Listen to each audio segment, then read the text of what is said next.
going on, guys? It's Austin with Gone in 60. Thank you guys for tuning into the channel today.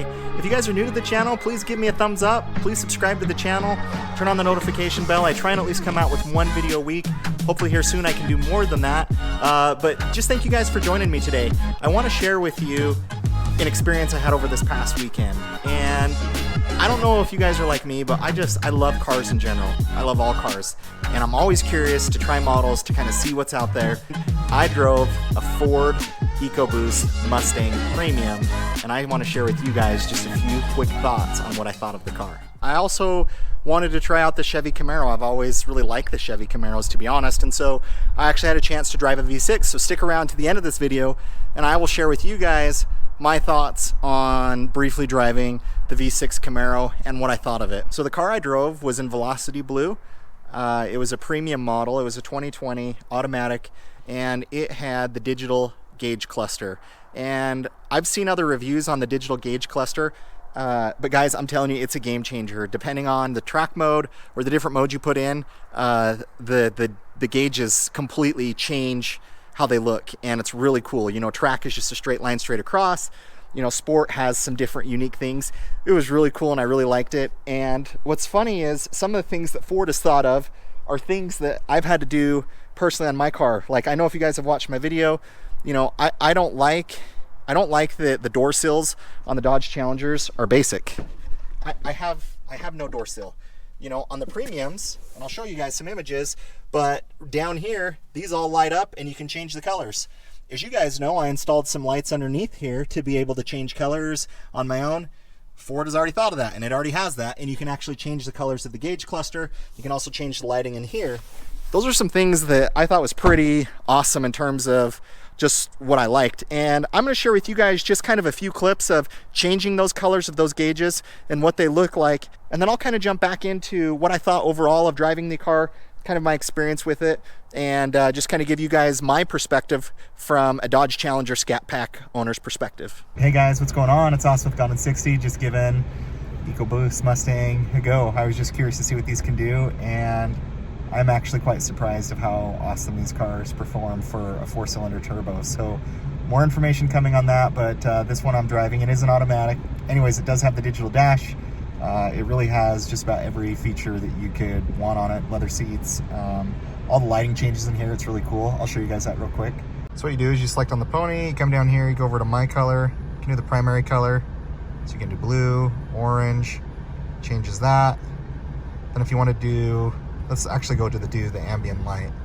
So if we wanted to change the ambient light, which down here is like a bluish purple, you could go over here, select color, do orange. You can see it changed to orange down there, and it changes orange in there. And also right here on the door, and I believe actually the Mustang changes orange too, which is pretty freaking sweet. Digital dash, track modes, got your ambient lighting down here. So driving impressions of the Ford Ecoboost Mustang, and I was actually really impressed. So the car has 310 horsepower, has a lot of torque. It's a turbocharged car, and with that 10-speed automatic transmission, man, it kept the power band pretty good. I was actually quite impressed with how fast one of those Ecoboost Mustangs are. I know they get hated on by everybody. Hey, it's not a V8, it's not a true Mustang, but I've always been a big fan of turbocharged cars. I just love the sound. I love when you can put blow-off valves on them. I just think they sound amazing. But guys, that car is almost 600 pounds lighter than my Dodge Challenger Scat Pack. Dodge Challenger, this is probably just over 4,200 pounds. The Ford Ecoboost is right around 3,600 pounds. So you're talking about a 600-pound weight difference, and you're talking about 175 horsepower. So obviously, this car is quicker, but from a 0 to 60, where I can't hook up this car, where I can't put the power down, where that does, I think that car would keep up with it. It would maybe be an interesting video to make maybe later on for you guys.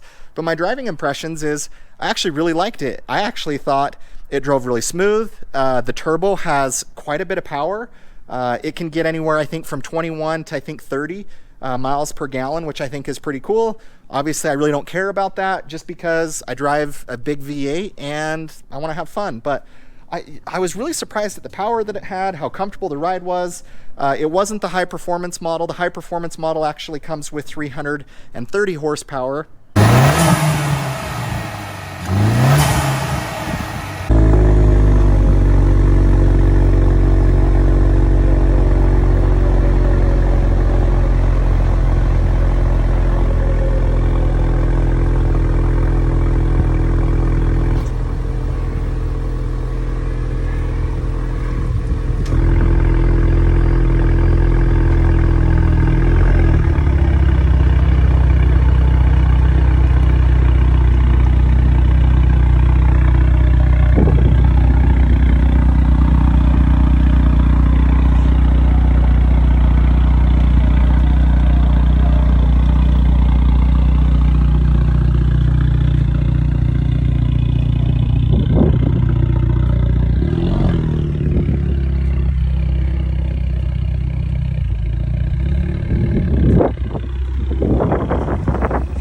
And it actually borrows the motor from the Ford Focus RS. And so I was actually really impressed by what I thought of the car. So some of the features that Ford had, I kind of got back in my car afterwards and I kind of felt like it just didn't have very many features to it. I felt like it was really kind of basic, and my car is basic, but I thought Ford did a really good job with some of the infotainment. You know, they do have Bang & Olufsen sound systems in there, which is a lot different than what they used to be. And overall, actually really liked it, and it really got me thinking. For around $30,000, you can pick these cars up base for about 25, 22, 23. If you get a really good deal, the premiums and the high performances, you're looking more around 30,000 to the mid 30s. But I don't know if you guys have noticed, but the price of V8 muscle cars have like skyrocketed recently. Look at a Camaro, look at a Mustang, look at a Dodge Challenger, Charger. They're well into the 40s. Like, you know, I got my car in the low 30s. Like, for the value of it, I actually think they're a lot of fun, and that digital gauge cluster is pretty sweet. And so, you know, overall, guys, I mean, it would be a fun test to see how one of those compares against one of these. But before you guys kind of knock a 4-cylinder or a 6-cylinder, obviously I love V8s, I love the sound of them. It's really hard to sit in one of those cars and hear a 4-cylinder. It's quite a bit different. But guys, don't knock them, because when you talk about weight reduction, when you talk about turbochargers, and all of the things that you can modify on a turbocharged car, it's pretty cool. This car right here, I really don't know what else to modify in terms of the engine. Like, you might as well just jump up to a Hellcat at that point. But with turbochargers, man, you can throw bigger intercoolers, you can do downpipes, you can do bigger turbos, you can tune them, you can do blow-off valves, obviously cold air intakes. I mean, there are countless things that you can do to a turbocharged car, and I've always been a big lover of turbos, and I've also been a big lover of V8s, and that's just kind of how I see it. But guys, those are my impressions after driving the Ford EcoBoost. If you guys have driven one, let me know your thoughts. Do you guys hate that Ford came out with that? You know, Chevy has a 2.0 liter Camaro as well. I really don't get the love for Camaros, and I can tell you, in my opinion, why those cars I think just haven't sold well is like the ride noise inside of the car, inside of the cabin. I actually drove a V6. It was extremely loud. Like, my wife was literally sitting Indian style in the back seat because the salesman had to ride into the front with us. The dash was like all like turned back this way.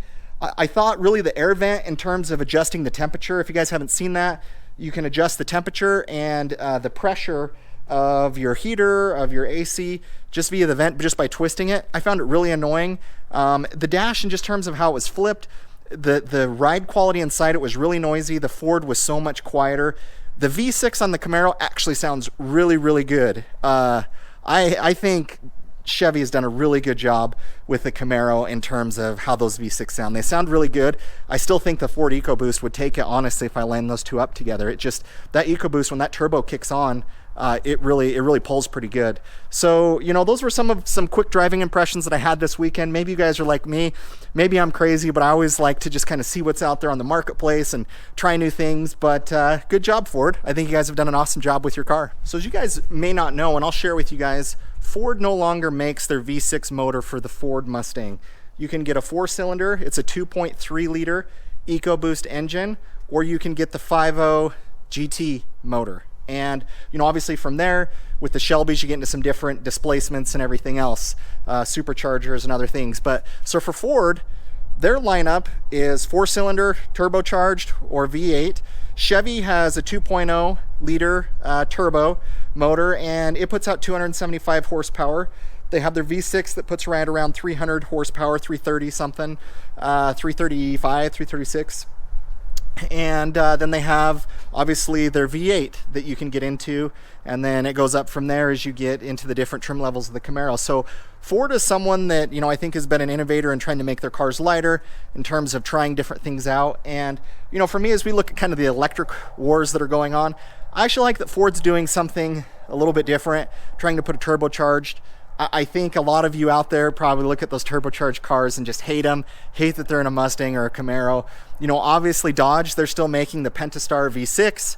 They have, you know, an all-wheel drive option, but, you know, they start at V6 that's around 300 horsepower. They go with their 5.7 liter Hemi, which is about 375. Obviously get into the Scat Pack that is a 6.4 liter, their largest displacement motor, putting out 485 horsepower. So, you know, Dodge is a little bit slower than what the competition's doing, and I think that's an okay thing. I think Dodge just likes putting the biggest motors that they possibly can in their cars, but I do think the Ford Mustang has a winner in the EcoBoost.